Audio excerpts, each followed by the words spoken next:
Okay, so today's been a bit of a long day. It's been a while since I made one of these videos, but yeah, a lot has happened today. As you can see, we were putting Tokoyami into intensive solitary confinement. Right now, he's being watched over by the best of the best. We've got Patrick Bateman and Jar Jar Binks, both avid My Hero Academia fans, watching over Tokoyami, making sure that he doesn't go crazy anytime soon, which is good because that leaves us with time to talk about far more important things. Today, we're covering Stone Ocean chapters 30 to 39. So chapter 30 starts the arc called Foo Fighters. So this is the scene. So on this side, we've got some marsh area with some water, and on this side, we've got the shed where the tractor is, whose tire has been hollowed out and filled with White Snake stolen stand discs. And between all of that are Jolene and Hermes and Foo Fighters, who has split itself into two Foo Fighters, and one of them is dragging the police officer on this side into the marsh water, and the other one is running to this side to retrieve and hide the stand discs again. And so this leaves Jolene and Hermes in a tough spot because they need to go get the stand discs so that they can get Star Platinum back before it can be rehidden. But they can't go this way because then this police officer is going to get dragged into the marshes, and then Jolene and Hermes are going to get over 50 meters away from him and they're going to explode. But they can't just go to the police officer because they can't have Star Platinum get rehidden. So it's a very difficult situation. So what happens is that Jolene entrusts Hermes to taking care of this side, taking care of the Foo Fighter and the police officer, while she goes to the shed area to stop that Foo Fighter. So over on this side, there's Hermes, and fighting this Foo Fighter, she goes to punch him, but she put a sticker on her arm, which created a double arm, and so Foo Fighters is left with this double arm, sort of like a fake out, and then Hermes is able to do super punch against Foo Fighter, grab the police officer, and run away. They're gonna get to the shed, and then a Foo Fighter comes back, starts like punching her because it splashed some water onto Hermes, and so apparently this water, anywhere where there's water, the little plankton can sort of hop onto and thrive there. So it splashed some water onto Hermes and the police officer. So the plankton go on there and start like reforming into the humanoid form. But then Hermes grabs one of the other dead bodies that's all dried out, puts a sticker on it, doubles it, takes the sticker off, the doubles merge and collide, and all the dry like dust corpse bits go onto Foo Fighter and drain the water out of it, drying it out, weakening it, and sort of allowing Hermes to go towards the shed free of pursuit. So this explains some of the abilities of Foo Fighters. So apparently Foo Fighters is very reliant on like water. So anywhere where there is water, the little plankton can go onto and sort of thrive and form the humanoid shape and do all of that. But anywhere where it's very dry, it weakens Foo Fighters. Foo Fighters needs water to keep going. So yeah.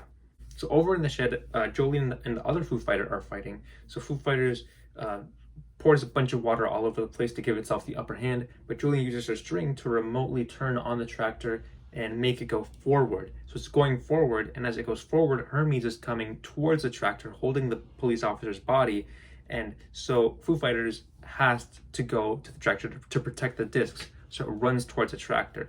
But the area it's running on is this dry dirt area. So as it runs, it's sort of weakening, falling apart. But before it falls apart completely, Jolene actually pours some water on it. She saves Foo Fighters, and she says that Foo Fighters doesn't seem to be working loyally for Whitesnake. If anything, Foo Fighters is loyal to the discs, because the discs are what gave the intellect, are what gave Foo Fighters life. So the Foo Fighters is devoted to protecting the discs. So Jolene actually recruits Foo Fighters. She says to them, we want you to keep protecting the discs, but protect them for us and protect them from Whitesnake. So they recruit Foo Fighters, and so Foo Fighters finds the most habitable body that is around the area, finds the green-haired girl, Etro's body, sort of inhabits her because anything that has water in it, like a human body, can be possessed and used by Foo Fighters. So Foo Fighters possesses this body, and yeah. So then they're back in the shed, and Foo Fighters explains things a little bit. So apparently the discs that were inside of that tractor tire were some of the less important discs. They're the discs that Whitesnake didn't want or couldn't use, because not every stand disc is compatible with every person. Only a person whose, I guess, power is high enough can use certain stands. So the Star Platinum disc, Jolene finds it and puts it in her face to test it out and make sure it's the right disc, but she can't use it for very long because it's far too powerful for her to control. And so basically all these discs are sort of like useless. Whitesnake will come back to use them every so often to check them out, but they're not crucial to his mission. So apparently what Whitesnake really needed was Jotaro's other disc, the memory disc, because Jotaro must have some kind of secret that Whitesnake needs to know in order to do whatever he needs to do.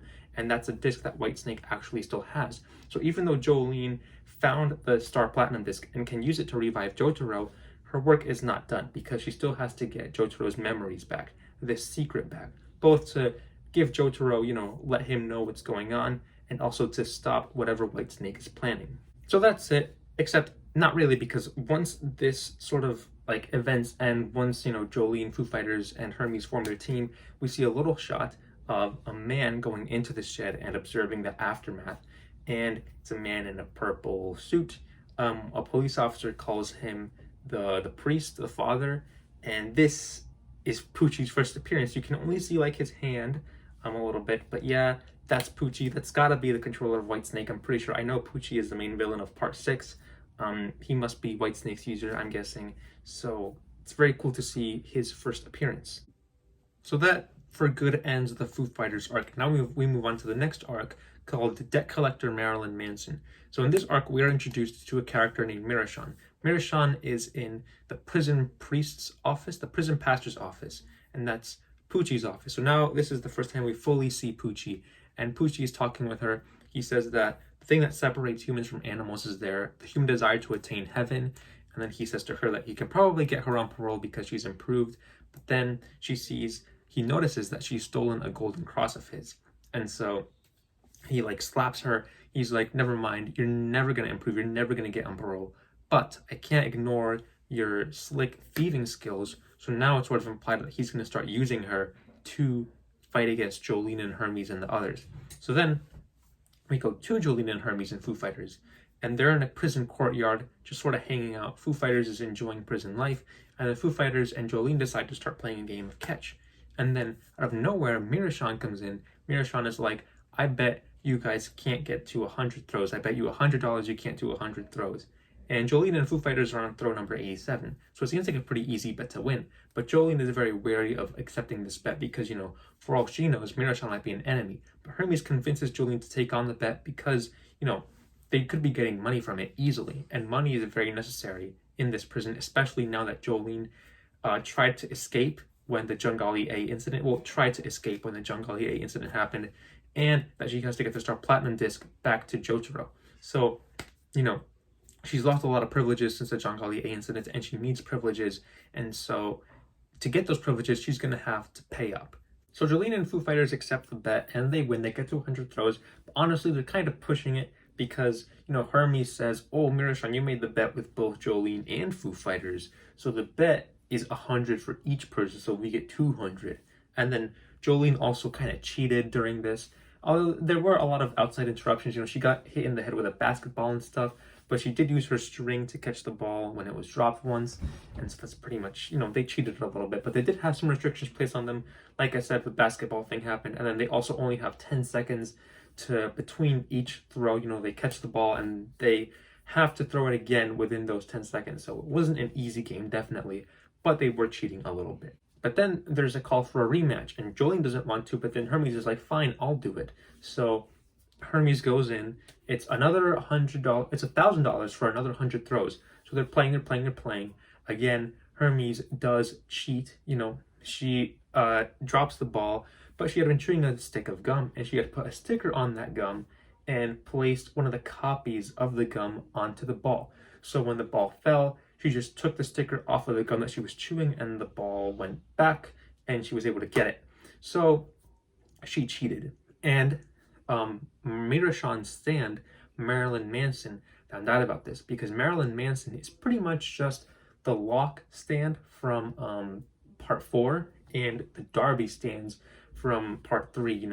It can sense when you in your heart know that you have cheated, and then because of that dishonesty and that guilt, it's, it collects a debt from you because you feel like you owe something to the other person, so it takes that away. So starting to take money from people, and then it goes super crazy, and because Hermes doesn't have enough money to pay up, it takes Hermes' liver. So that's balls. So Jolene makes a counter bet because she has to get Hermes' organs and money back. Jolene says, if Foo Fighters and I can throw the ball to each other 1,000 times, you have to give us back everything. So if Mirashan accepts, but then recess is over for the prisoners. So Mirashan goes into the prison, and Foo Fighters and Jolene decide that they can't possibly throw the ball to each other 1,000 times, so they're just going to beat up Mirashan. So they chase Mirashan into the prison, and they end up in this little room, and Mirashan turns the lights off. So now Jolene and Foo Fighters can't toss the ball to one another. They're in a bit of a tough situation, but then Foo Fighters listens for Mirashan, and when Foo Fighters listens to their voice, they hear Mirashan. They use a shoot ability because Foo Fighters can shoot off little plankton off of their fingers. So it's kind of like a gun. It's cool. So they shoot Mirashan with little plankton. Mirashan gets hurt. Obviously, Mirashan has to escape. So Mirashan opens a door, letting light into the room, and that allows Jolene and Hermes to keep playing their game. And then Jolene chases Mirashan into a room, but it's not actually a room, it's an elevator, and the elevator's door closes, so that separates Foo Fighters from Jolene, and the elevator's going up. But then Foo Fighters is able to pry the doors open with their little plankton, and then Foo Fighters tosses the ball, but there's bars between the elevator still. But Jolene is able to use her string to sort of untangle and undo the baseball, and Jolene is able to grab all the separate pieces of the baseball, and that allows her to sort of reset time. Now Jolene has another 10 seconds before she loses the bet. So she uses those 10 seconds to beat up Mirashan, but then out of nowhere, a police officer from earlier comes in, and apparently that was a police officer who had announced the end of the prisoner recess and stuff. And that police officer had actually been working for Mirashan, and all of the bad things that happened during the game of catch, that happened to Jolene and Hermes and Foo Fighters, were actually orchestrated by Mirashan. So Mirashan had also been cheating, and Mirashan had also been dishonest, because her true intention was not to get money from the squad or even organs. It was to have them have to pay up using the stand disc. That was what Mirashan wanted. So Mirashan herself had been dishonest and cheating. So Jolene beats her up super crazy using a super aura, and yeah. So after Mirashan gets beat up, Marilyn Manson's ability is done.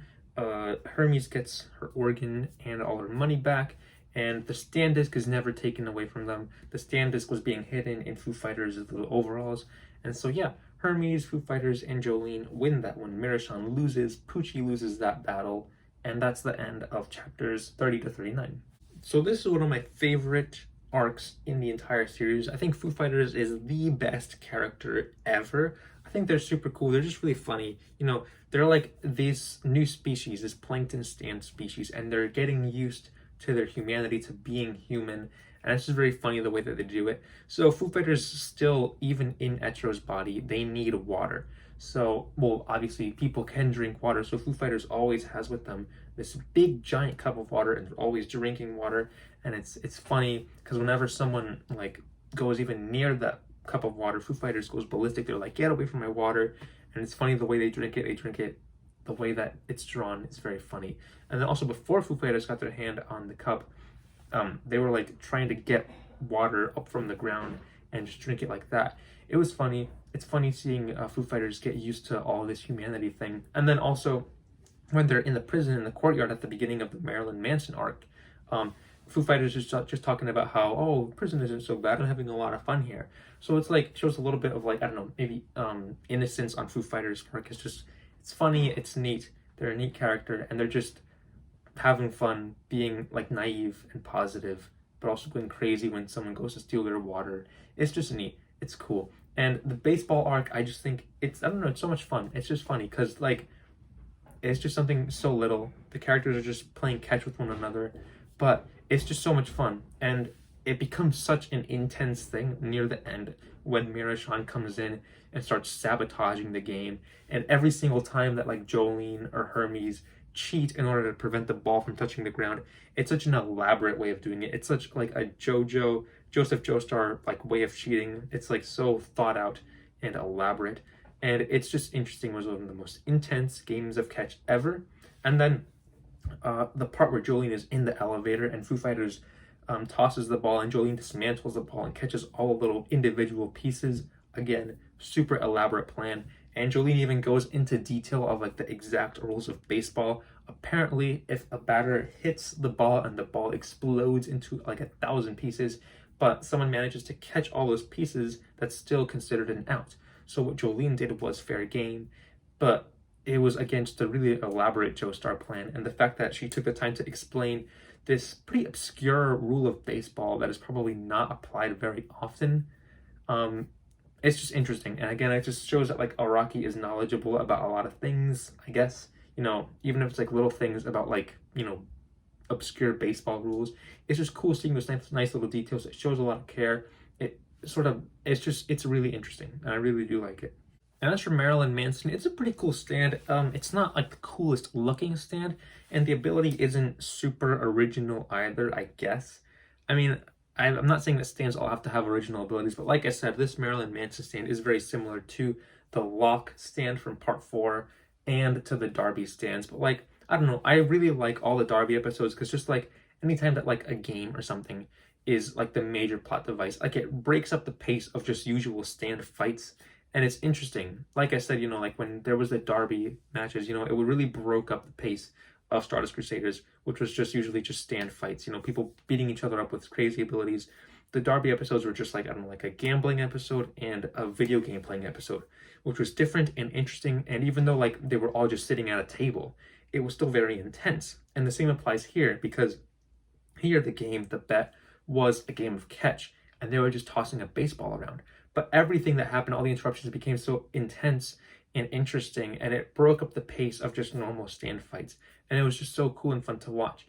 And then the Marilyn Manson stand is cool. Like the Lock, it was interesting to connect those concepts because it works really well together, the Darby and the Lock stands. So, and it's also a cool way of doing it. The Marilyn Manson had like a hook on one of the hands, and it would just sort of like swipe money or organs or whatever from people whenever it felt that that the people who they had bet against were losing. So it was a cool stand, an interesting stand.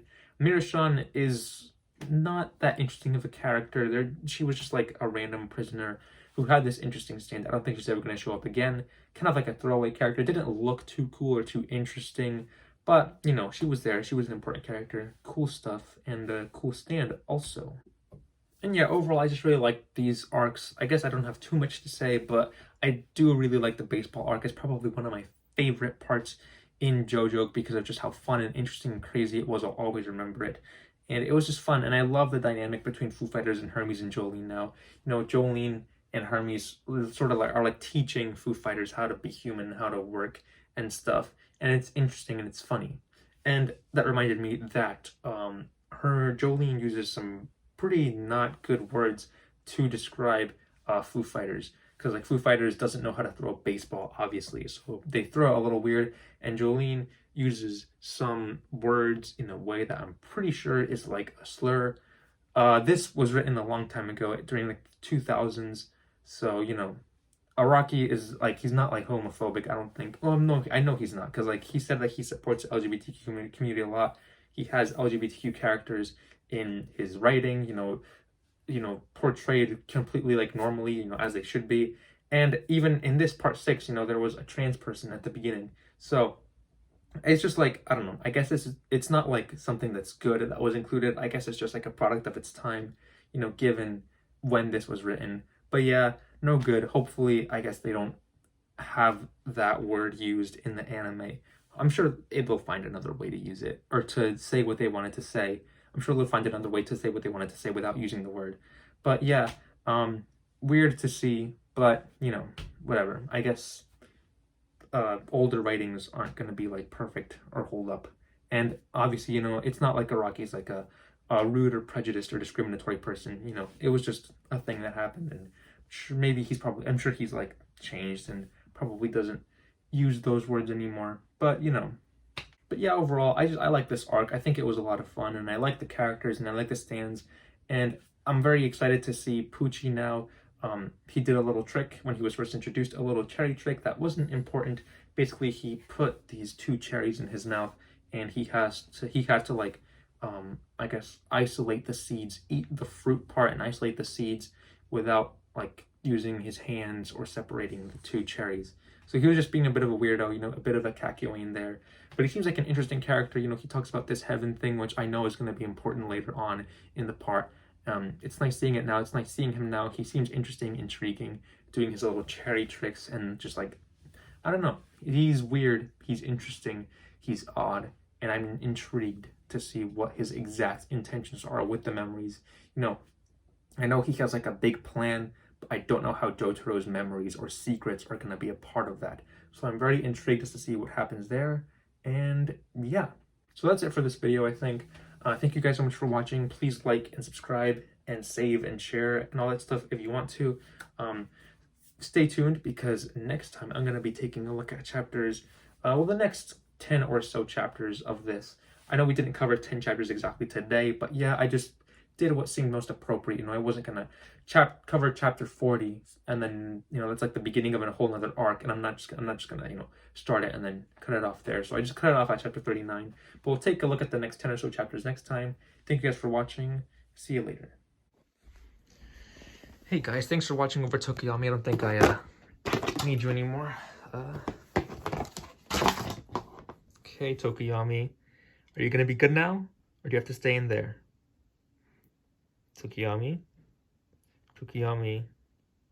Yeah, I don't feel safe. Yeah, I'll take care of that another time.